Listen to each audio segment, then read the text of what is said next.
Kaip turėtų funkcionuoti valstybinė įmonė LRT? Atsakymas iš vienos pusės labai paprastas.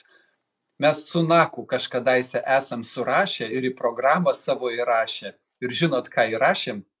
Įrašėm tai, kas dabartinės LRT nuostatuose yra parašyta. Nuostatose yra parašyta tvarkingai, teisingai, taip, kaip turi būti. O jie nedaro tai, kas parašyta.